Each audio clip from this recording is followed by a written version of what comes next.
Welcome back, everybody, to Zlatan's Fight Picks. Today we'll go over the card for UFC Fight Night Holloway versus the Korean Zombie, August 26th in Singapore.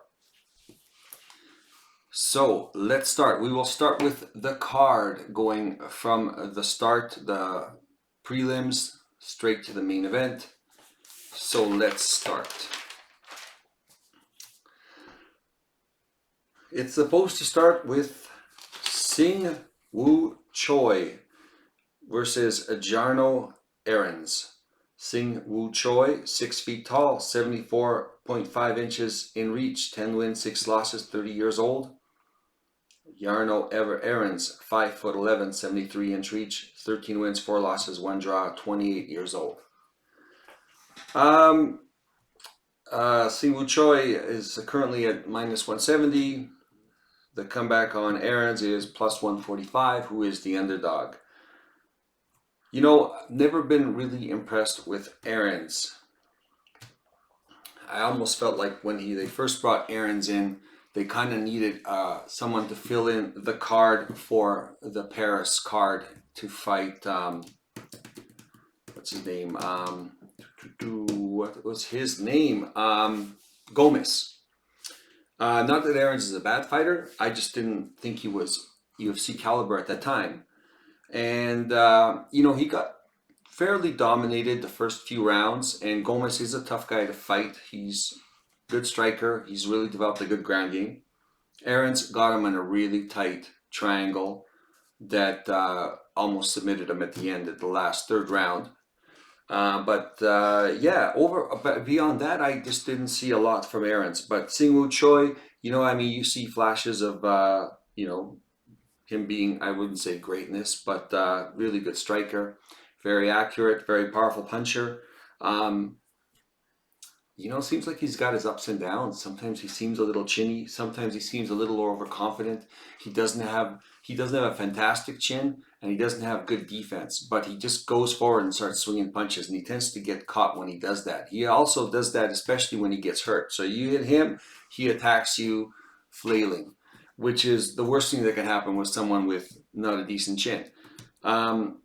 He also is susceptible to submissions, and I think. The other guy on this card, Caceres, exposed him to that, where Caceres was almost knocked down, almost knocked out, and then came back to submit Choi. And it was just back take and, rear choke. So very susceptible to that. Aarons does have some submissions. Well, in the UFC, you've never seen it. He's only fought once, but I don't see that happening with Aarons. Not that it can't happen. I think Sing Woo Choi is going to win this fight. I think Sing Woo Choi they've basically got the lowest level of opponent for him to win this fight. So I'm going to go with him. This is an Asian card, so I have a conspiracy theory where they're going to try to get a lot of the Asian fighters to fight a lot of people that they can beat, and to promote these Asian fighters in Asia. And whenever they do have a card in Asia, they can bring back their Asian fighters.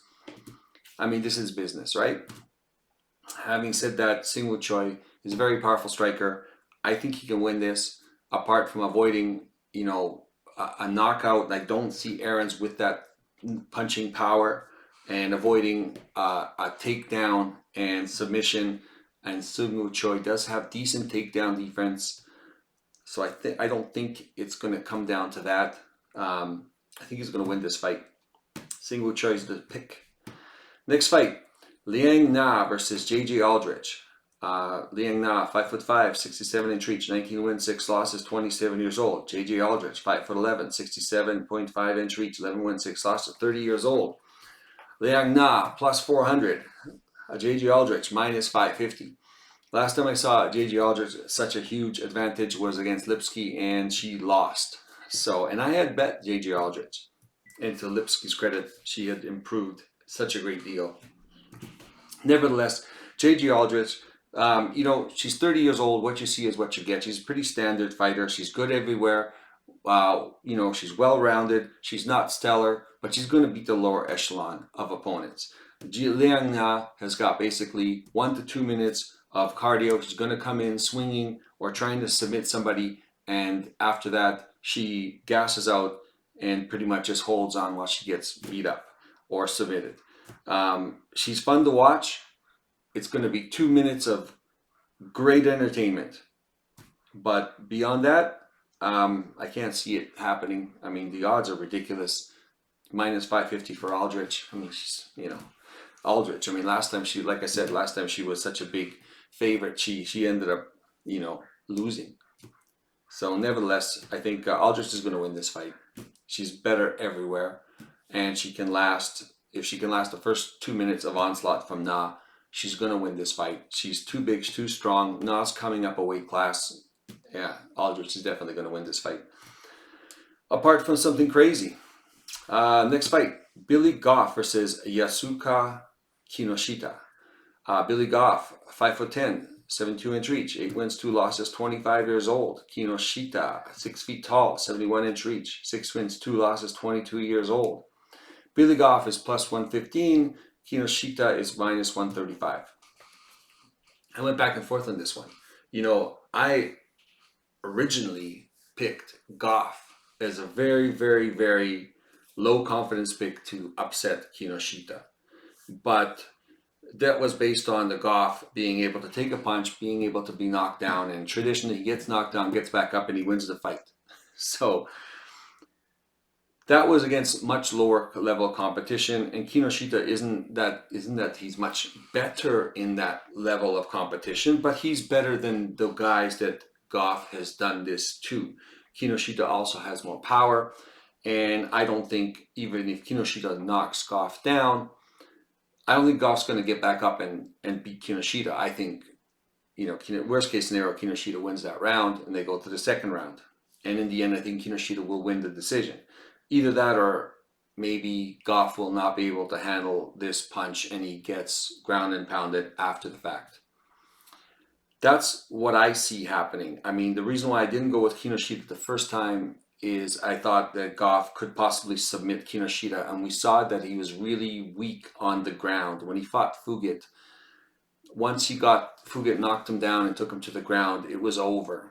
I don't think Goff is nearly as good as Fugit. Fugit is definitely an awkward fighter. He's well-rounded, he's good on the ground, he's got great kicks, and he's got pretty good punches, but he's got really good kicks. And I think Kinoshita was overwhelmed by the height and the length of Fugit. I think that also they have picked Goff because they really want Kinoshita to win. It kind of matches up power puncher and a guy who gets cracked and knocked down. So I'm going to go with that feeling that Kinoshita should win this fight. Everybody wants him to win this fight. Well, everybody in the UFC wants him to win this fight. Everybody in Asia who's watching is going to want to win this fight. So Kinoshita is going to be the pick. Low confidence, you'll see on the board kind of thing, right? So, moving on. Song Kenan versus Rolando Bedoya.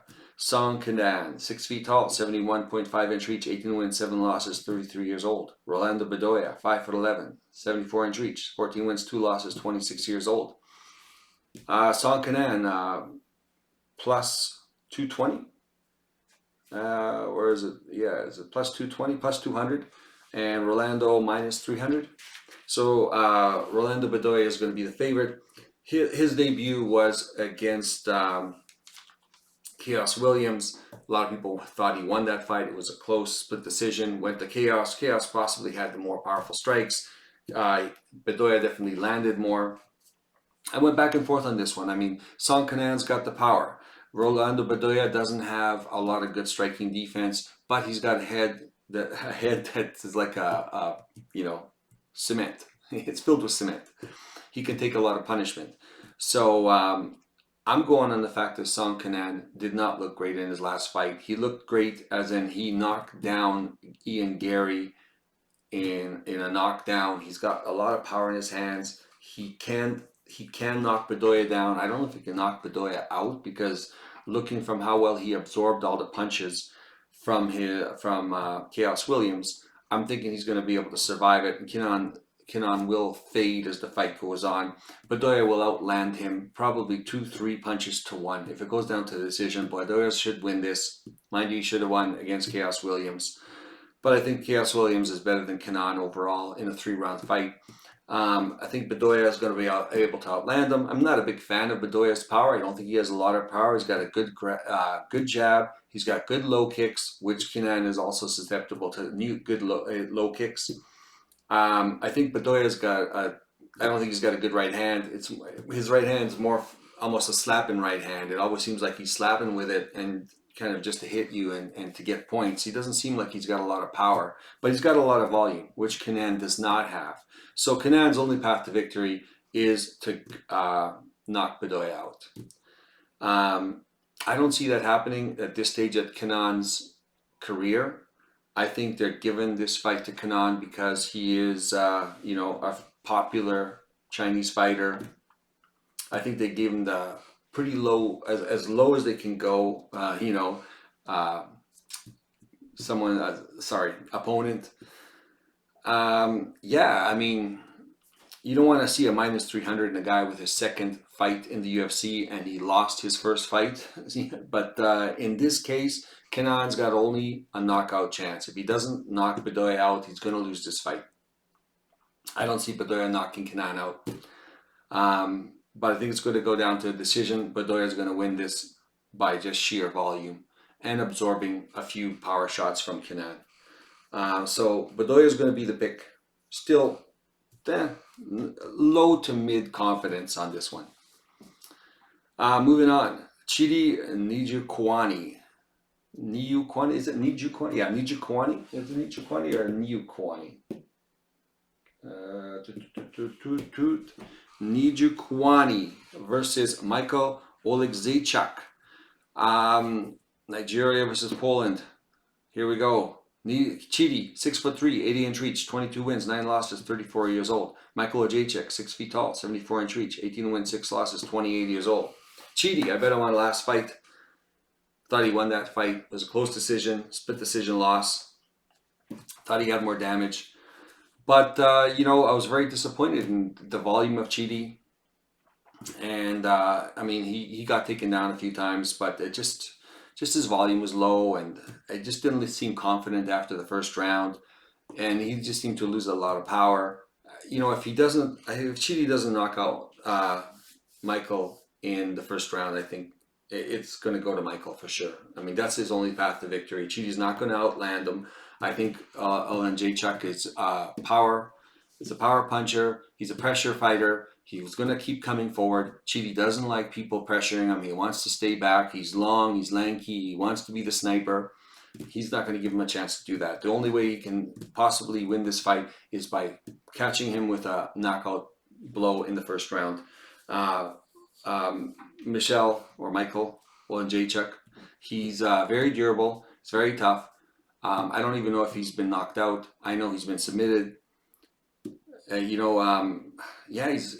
got good hands, good boxing, good kicks. He does even have a takedown ability, which could be a good threat to use against Chidi. But if this stays on the feet, he should win this fight through sheer volume, sheer pressure. He's fought better competition than Chidi. I mean, this guy fought at light heavyweight, and he fought Jacoby to 3 rounds, and he lost. I mean, of course, but I think he took the first round, or it was really close. Apart from a knockout, Chidi's not going to win this fight. What you see is what you get from Chidi. I don't think he's going to improve. Michael Oleksiejczuk, I know, has improved with his takedown defense and stuff like that, and just overall, he's just getting better.